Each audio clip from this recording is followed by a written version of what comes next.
WJBF, your home for memorable entertainment. Upper 90s and even some 100-degree days this week. On top of that, we also have the high humidity and chances of rain each day. I'll have all those details coming up. Now at 10, it's hot in the CSRA. We see how people in the area are keeping cool despite the temperatures. Plus, a groundbreaking ceremony at the new James Brown Arena. Details on the features the new venue will have. And a look at the consolidation meeting tonight in Barnwell. What parents need to know as Your News at 10 starts now. Live from Television Park, this is WJBF News Channel 6 at 10 on MeTV. Good evening, everyone. I'm Graham Lee. Thank you so much for watching. Brad and Jenny have the night off. Coverage you can count on begins with 3 simple words. It is hot. The CSRA hitting sky-high temperatures today, so for that, we check in with meteorologist Jenna Petracci. Hey, Jenna. Yeah, that's exactly right, Graham. In fact, Augusta Busch Field hit 100 degrees today for the first time, and believe it or not, 733 days. Hard to believe because it's always feeling so hot here, but it's actually been since 2022 where we had our last 100-degree day. So we skipped it for all of 2023. We came close in the upper 90s, but haven't gotten to that triple-digit mark until today. So we had upper 90s and low 100s all across the region. Our record today is 104, so we came pretty close to that as well. And on average, we're still in the low 90s for this time of the year. So definitely a heat wave. Low 60s or upper 60s as our lows this morning. And speaking of all the heat, let's take a look now at our Terry Lambert Hyundai Skyview cam at the beach, Daytona Beach, Florida. Nice and dry this evening. It's dry here in town as well with a mix of clear skies and a little bit of cloud cover. 81 in Augusta, 86 in Barnwell, Louisville at 84. Aiken, you're sitting at 87, 86 in Wrightsville, and 88 in Edgefield.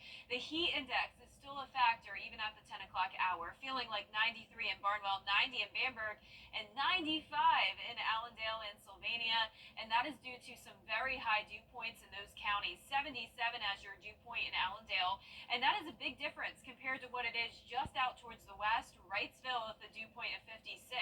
So it's kind of a battle here of the dry and moist air. You can see that on our water vapor loop. Actually, a decent amount of dry air across the CSRA, but humidity will be on the rise over the next few days. A little bit breezy in our South Carolina counties, but overall those winds are mostly light and pretty calm conditions tomorrow. Plenty of sunshine, just some isolated storms.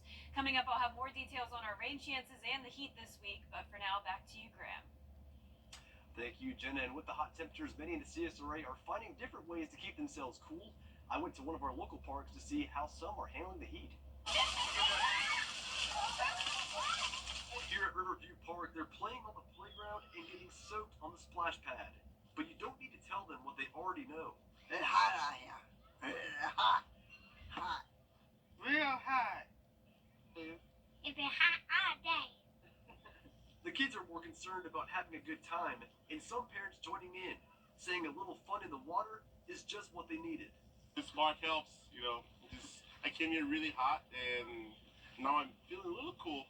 Maybe a little cold, but yeah, it's just the difference in just the temperature before you get in the water, and when you get into water, it feels great.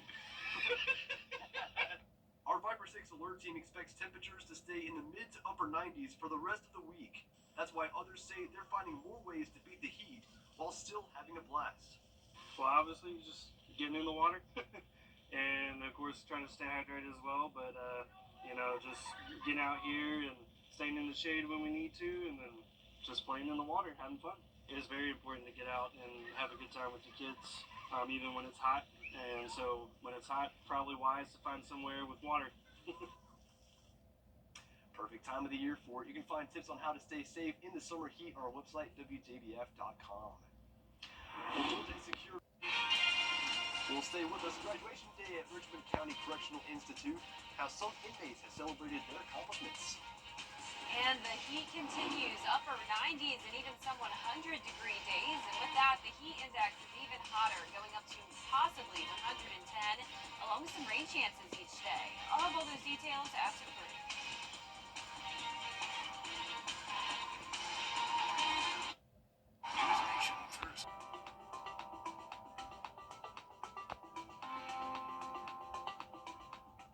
Everyday, ordinary people in the CSRA do extraordinary things to serve our community. Each month, News Channel 6 recognizes these outstanding volunteers with the Giving Your Best Award. Do you know an everyday hero who goes the extra mile to help others? Nominate them for the Giving Your Best Award by visiting WJBF.com and filling out the entry form. Sponsored by Science Co., Beatbot Augusta, Security Federal Bank, and News Channel 6.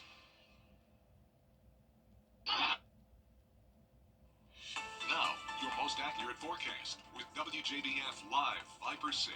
Welcome back. I hope you stayed cool today. Here's a look now at our Terry Lambert Hyundai Skyview cam outside the station. It is a dry and very warm night, sitting at 81 degrees, feeling like 84 still, and that's because of a dew point of 67. So not super high dew points here in the metro, but we actually have some spots in the mid-70s for those dew points. So some of us still feeling like the mid-90s this evening, and all of us in the 80s as that actual air temperature. 85 in Crawfordville, 86 in Wrightsville, McCormick at 84, Aiken, you're at 87 degrees, 86 in Barnwell, and 84 in Allendale. As I mentioned, that heat index still a factor down in Barnwell and Allendale counties, even into Screven County, 95 as the feels like temperature even past 10 o'clock at night. Not much going on satellite and radar. We did have some stronger storms in the low country today. Those are starting to fade, but we still have some cloud cover in that part of South Carolina, but for the most part, the two-state looking pretty good. As we go into tomorrow, it's going to be another hot day. No surprise there. So high to dangerous heat stress potential. Now, believe it or not, we actually don't have any heat alerts in effect, though. All of those are out towards the west, down towards Texas, and even some up in New Jersey. But for us, we're kind of on the fence when it comes to those heat alerts. So in order for an advisory to be issued, we need to be from 105 to 109 for our western counties, and the rest of the CSRA from 108 to 112. Now, the key is that it has to be for 2 hours or more. So we have had some towns make it to these values, but it's only for a brief amount of time. So that's why we are not having any of those heat alerts in effect just yet. We're going to continue to stay on the fence of that with heat index values anywhere from around 100 to 110 degrees, and the actual temperature making it to 100 tomorrow once again. Remember your heat safety tips, of course, try to stay inside as much as possible, but if you are outside, remain hydrated and be sure to check on the elderly and try to keep children inside as much as possible. And of course, wear lightweight, light colored clothing. That always helps as well. We could definitely use the rain, not only to cool us off, but because we are under the first phase of drought in all those counties in yellow. Speaking of yellow, we do have one area that we're watching in the tropics. So no rainfall from any tropical activity for us. This is well out of our area in the Yucatan Peninsula, and a low chance of development there. Rain chances remain low over the next couple of days, then up to 40% for Friday. Highest rain chance will come in on Sunday, but in the meantime, tomorrow morning, starting out dry, a mostly sunny day, a few isolated storms possible in our southeastern counties, back to just some clouds on Thursday, and then a higher chance of rain Thursday afternoon with this approaching system. But as I mentioned, Sunday will be our best chance of rain with more widespread showers and even some isolated storms. For your Wednesday, starting out in the low 70s, climbing into the upper 90s, not even putting a rain chance on our icon there since it is going to be a mostly dry day, just those pop-up storms possible. 30% for your Thursday, and then those temperatures continue to stay hot into the weekend, and over the weekend we'll also have a few more showers and storms. Janet, certainly the headlines are just so hot, so hot. Yeah, definitely, and it's staying that way all the way until July. Yeah, well, thank you so much for tracking the weather for us. Well, Richmond County... Hi, I'm Mary Morrison with this week's community calendar. Celebrate our nation's independence. Mark your calendars for Boom in the Park. It's Thursday, July 4th at Evanstown Center Park. Gates will open at 5 p.m. Enjoy live music, delicious food and beverage vendors, and a brand new laser show. It wraps up with a spectacular fireworks show. Add your events, log on to WJBF.com, keyword community calendar. At WJBF's Television Park Productions, our mission is to provide local businesses with top quality video and digital content at an affordable price. With decades of experience, our award-winning creative team will guide you step by step through the creative process, resulting in a successful marketing message for your brand. Over the years, we've helped hundreds of local businesses expand their voice. Visit WJBF.com/creative to find out how we can do the same for you. WJBF sports coverage you can count on. With football season very rapidly approaching, many teams are in the middle of summer workouts, and over at Lakeside High School, Tuesday nights means schools from around the area come together for 7-on-7. This Tuesday featured about a dozen different teams from around the CSRA, all looking to get some reps in on both sides of the ball. Multiple coaches took the time to speak about how this opportunity benefits their team and what they're most looking forward to when the season starts. Well, this takes care of the passing game. You know, anytime you get a chance to do 7-on-7, compete against other schools, it gives you a chance to put these kids in some pressure situations that you normally wouldn't get until Friday night or at practice. So when you get a chance to go against other competition, see other kids, it's always a bonus. I'm ready to get back to Friday night lights of seeing what kids can do and seeing if all the hard work pays off once you put your product on the field. It's very good. We don't see this competition every week, and to get to play all these public schools that normally Briarwood wouldn't see, it's been great for our kids. Interaction and on and off the field has been great. I get to coach my son. Just love playing football, so we're excited. This was the final 7-on-7 practice of the year before season starts in August. The Augusta Green Jackets were back at SRP Park on Tuesday as they opened their series against the Charleston River Dogs. LJ McDonough got the start on the mound, holding Charleston scoreless through 7. Green Jacket bats came alive. Augusta gets the win in Game 1, 3-1. Game 2 on Wednesdays at 7:05. Meanwhile, in the MLB, the Braves were supposed to play Game 2 of their series against the Cardinals, but Tuesday night featured some bad weather in St. Louis. So that game will now be played as part of a Wednesday doubleheader. Game 1 is at 1:45 p.m., and Game 2 will start around 7:15. Former Evans High School standout Derek Canteen is hosting his annual free kids football camp this weekend. It'll be Saturday at Evans High School from 9 to noon. The camp is for kids ages 8 to 17. Make sure to bring cleats and a water bottle. Registration is at 8 a.m. Donations are accepted, but again, the camp is free.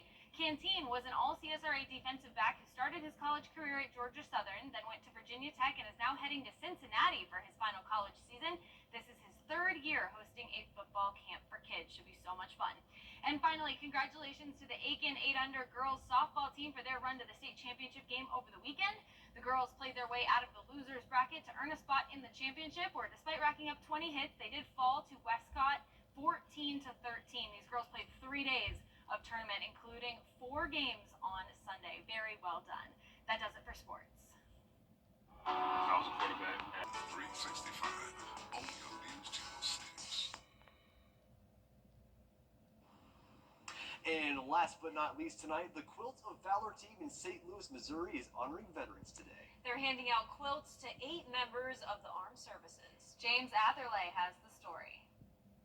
Some of them get up there and they tell their story, and a bunch of us ladies just sit around and we tear up, and I think they'll be honored.